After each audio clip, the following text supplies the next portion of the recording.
Exactly 20 years ago, you allowed the windows of Europe and the world to open, letting the wind of freedom sweep through.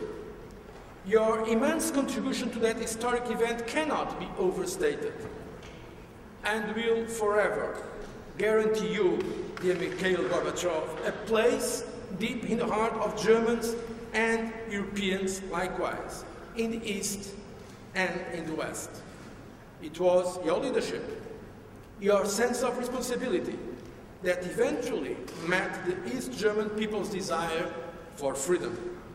Europe will never forget the tide of hope unleashed by the fall of the Berlin Wall. And just now, before me, President Gorbachev said or asked, what do we in the European Union want or think about Russia? Let me tell you very frankly. First of all, we have a deep respect for your country, for Russia, a country that believes also, that I believe also belongs to the great European civilization. And what we want for Russia is very simple. A strong, stable, prosperous Russia based in the rule of law and respect for human rights. That is our vision for Russia as a strong partner for Europe. For 20 years to today, there has been no better place on earth than Berlin to represent the end of confrontation, injustice and alienation. And likewise, Berlin today perfectly symbolizes the values of European integration. Peace regained, freedom recovered, reconciliation, and solidarity. And today in Europe, when we speak about solidarity, we all know a Polish word, solidarność. And in fact, it's also fair to say that without solidarność, without the courage and leadership of men like Lech Walesa, we could not have had this great movement for democracy and for the reunification of Europe. Thank you, Lech Walesa, for everything you have done for your country and for Europe.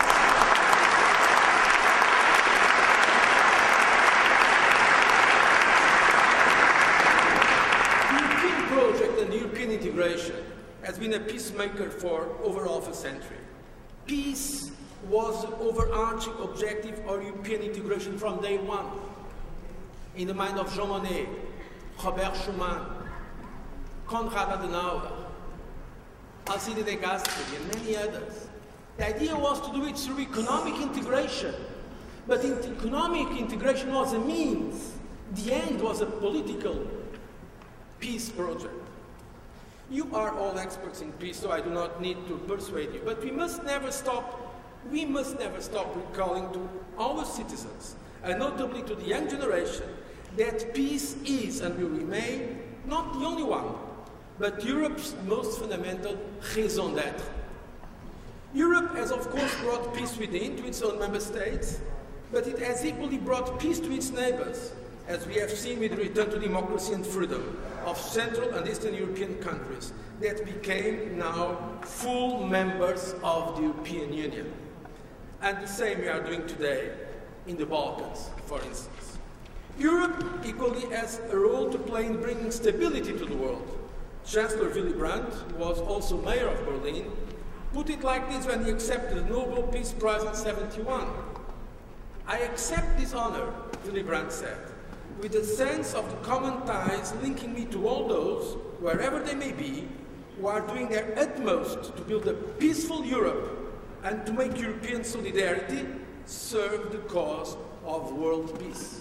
It's very important, because the great genius of European integration, that was Jean Monnet, and this is the last sentence of his memoirs, that European integration process is just a model for what can be the world organization of the future. Europe is a political project that has no historical precedent. Our model of collective governance based on the rule of law has no equal anywhere on earth in terms of transnational association. The European Union has solid experience in creating supranational rules and institutions. For over 50 years now, Europe has been a testing ground for multilateralism. Today sees the opening of a new chapter, the chapter of a democratic, reunified Europe, of a mature Europe ready to defend its values and interests in the world, building on its valuable political experience and on a model that has proven its merit. A Europe that, with the Lisbon Treaty, will be more integrated, more democratic, and more equipped than ever to cope with today's needs and challenges. This also means that the European Union must turn its gaze outwards and play its role in bringing peace and stability to the world. It has an increasingly active role to play in the emergence of new forms of cooperation and partnership that are needed in a worldwide community that has become far more interdependent than ever before. Europe's time as a global actor has come. Our greatest strength is the power of our values at a time when the world is looking for new models to inspire new ideas.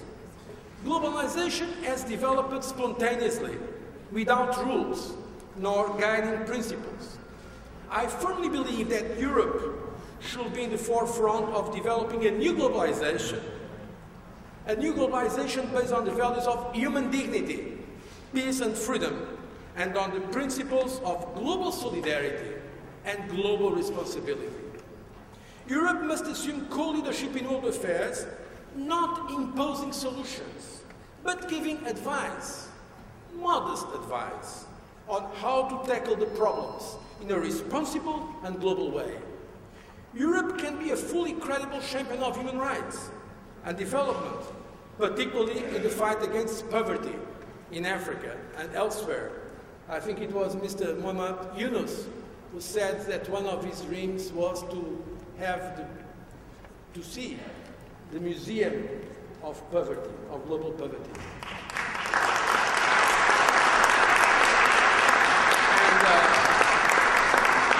The European Union, after all, the world's largest aid donor, has a special responsibility for that.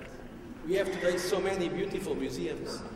We should build that Museum of Global Poverty, probably built in the last country where you'll see the end of hunger, because it is simply unacceptable that in the 21st century, when the man is able to do so many technological miracles, there are still people dying because they do not have enough to eat or clean water to drink.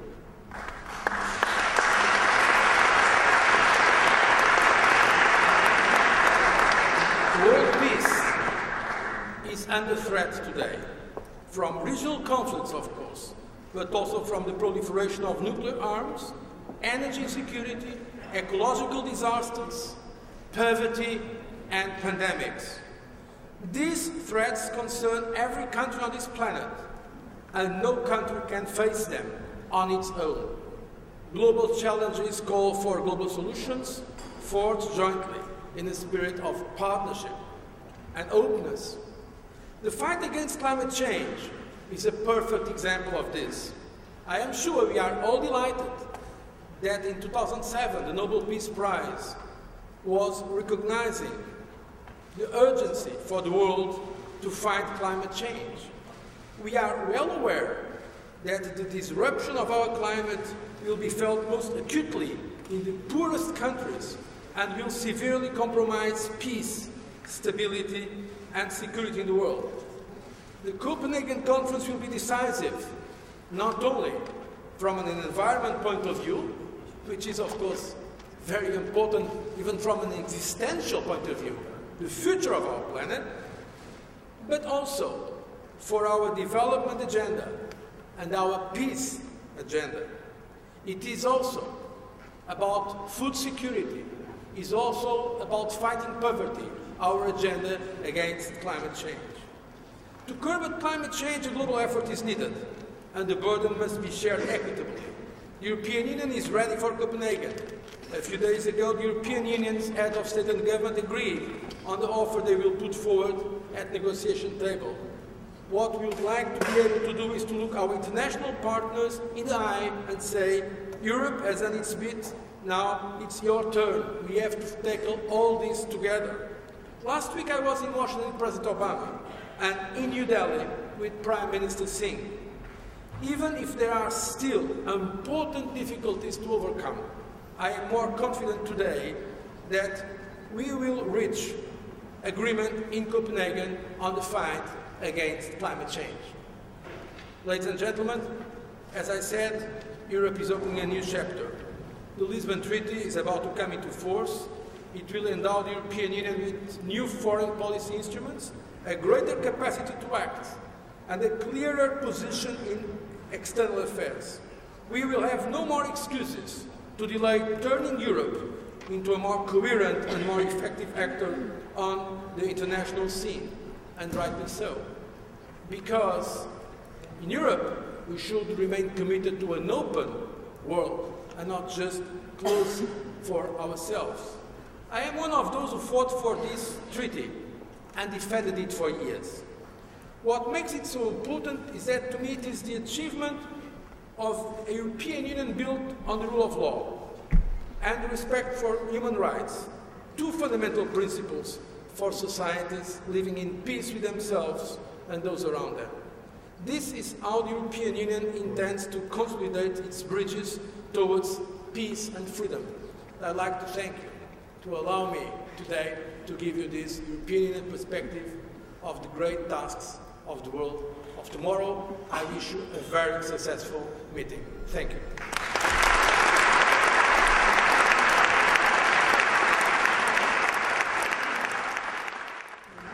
Now I'd like to give the floor to Mr. Boratit, the Minister of Foreign Affairs of Burma government. Jetzt möchte ich gerne das Wort geben an Herrn Boratit, Minister der Foreign Affairs of Burma. Danke.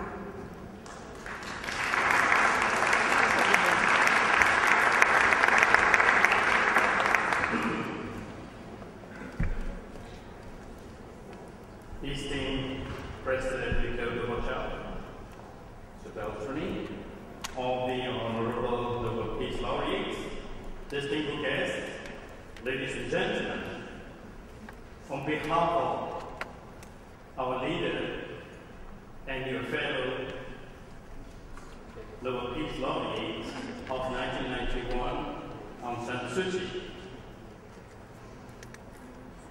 who is not able to come and join us today. I'm indeed very humbled to be given this opportunity to deliver warmest greetings and best wishes for the achievement of the 10th World Summit of the Nobel Peace Laureates.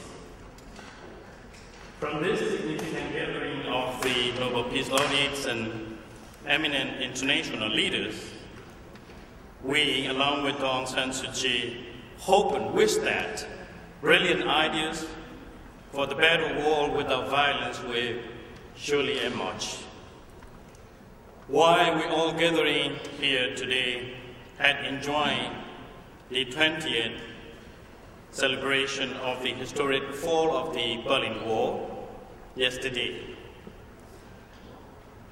which is, I believe, a result of the combination of the strong will of the people in east and west of Germany and out of the box policy consideration of the responsible leader at the time.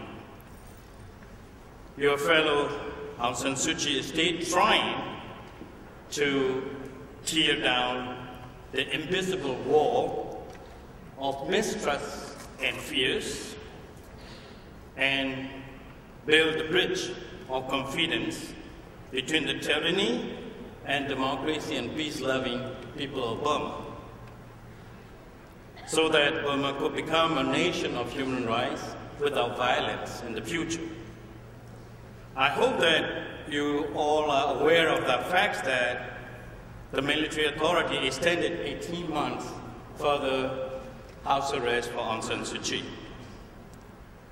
The previous house arrest should have been ended on 27th of May 2009, but it was again accused her of violating the terms of detention when a citizen of US, John William Yetor, make an unauthorized or